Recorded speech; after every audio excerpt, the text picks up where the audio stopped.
એવો સદભાવ અને એવો અધ્યાત્મદીપ પ્રજ્વલિત કરવા માટે આપણે આ શ્રીમદ ભાગવતનું શ્રવણ કરી રહ્યા છીએ. કેવો અધ્યાત્મદીપ? તો સદભાવ રૂપી, પ્રેમ રૂપી, ભક્તિ રૂપી, જ્ઞાન રૂપી, વૈરાગ્ય રૂપી. વૈરાગ્ય કેવો હોય? ત્યાગની જ્યારે વાત આવે, ભગવાન શ્રી કૃષ્ણ પૃથ્વી લોક પર આવે, પ્રભુ ગોપીઓ સાથે મોટા થાય, ગોપીઓમાં પ્રેમ સંપાદન, રાધાજી સાથે એવો પ્રેમ કે આજે પણ આપણને એમ લાગે કે ભગવાન શ્રી કૃષ્ણ અને રાધાજીને અમે કોઈક રીતે મેળવી દઈએ. એવો ભાવ ભગવાનને જોઈને આપણા મનમાં જાગે, એવો પ્રેમ.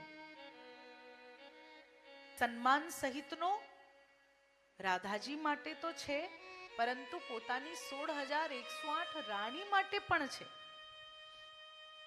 બધા એમ કહે છે કે ભગવાન શ્રી કૃષ્ણએ આમ કર્યું, તેમ કર્યું, તેમ કર્યું, તેમ કર્યું, પરંતુ ભગવાન શ્રી કૃષ્ણનો પોતાના મન પર, પોતાની જીહવા પર, પોતાના માઇન્ડ પર કેટલો કંટ્રોલ હશે કે 16,108 રાની જેમના સાથે પ્રભુ રહે છે, તે છતાંય હૃદયમાં રાધાજી છે.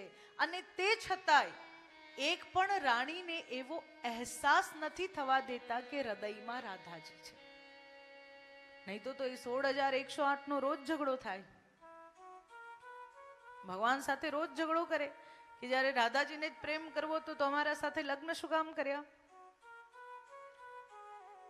પરંતુ સમય આવે, ભગવાન રાણીઓને અનુભૂતિ પણ કરાવી દે કે રાધા રાણીનો પ્રેમ અલગ છે, પવિત્ર છે. એ શરીરથી નથી, એ આત્માથી છે, મનથી પણ નથી, એ આત્માથી છે.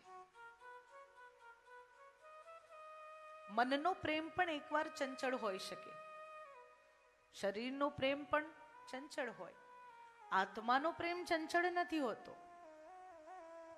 આત્માનો પ્રેમ કેવો હોય? સ્વીકાર્ય, જેને સ્વીકાર કરી લેવામાં આવે, જેને છોડવાનો વિચાર, જેને ભૂલી જવાનો વિચાર, જેના વિશે ના વિચારવાનો કદી વિચાર ના આવે. અને એ આત્માનો પ્રેમ એ ભગવાન શ્રી કૃષ્ણ અને રાધાજીનો છે.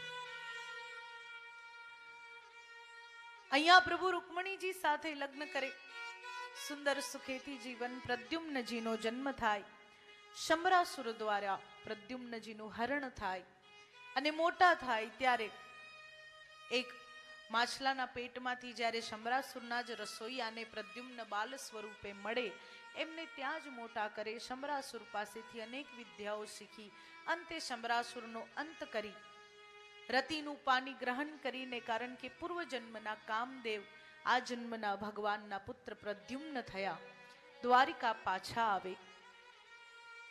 ભગવાન શ્રી કૃષ્ણ રૂકમણીજી સાથે સુંદર સુંદર સંવાદ કરતા કેટલોક સમય વ્યતીત કરે અને ત્યારબાદ એક દિવસ સત્રાજીત નામે એક વ્યક્તિ, જે ભગવાન સૂર્યનો મોટો ઉપાસક, સૂર્યદેવ પાસેથી સમયંતક મણીને પ્રાપ્ત કરી ભગવાન શ્રી કૃષ્ણની સભામાં આવે.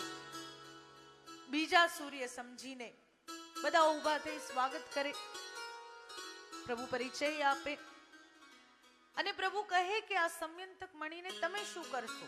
8 વાર સોનું રોજ આપે છે અને આ જો તમે રાજકોષમાં જમા કરાવો તો આપણા રાજ્યનું સુખેથી લાલન પાલન થઈ શકે.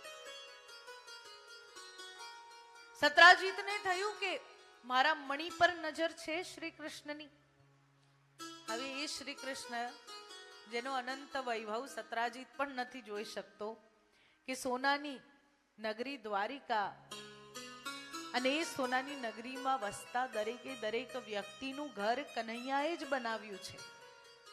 દરેકે દરેકનું ઘર કૃષ્ણએ જ બનાવ્યું છે. અને કૃષ્ણએ આપેલા ઘરમાં રહેતા સત્રાજીતને લાગે કે મારા મણી પર કૃષ્ણની નજર છે.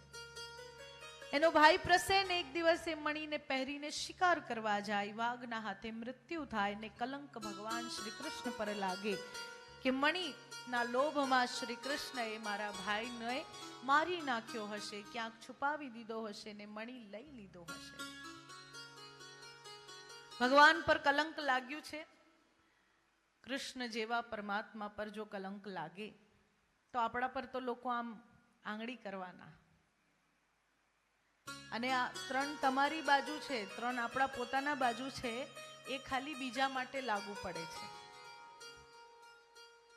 આજે આપણે કહીએ છીએ ને કે જો તમે આંગળી કરો છો પણ 3 તમારા તરફ છે, એ આપણે માત્ર બીજાને જ કહીએ છીએ, પોતાનાને એવું લાગુ પડતું નથી. પોતે આપણે આંગળી કરવા તરત તૈયાર રહીએ છીએ.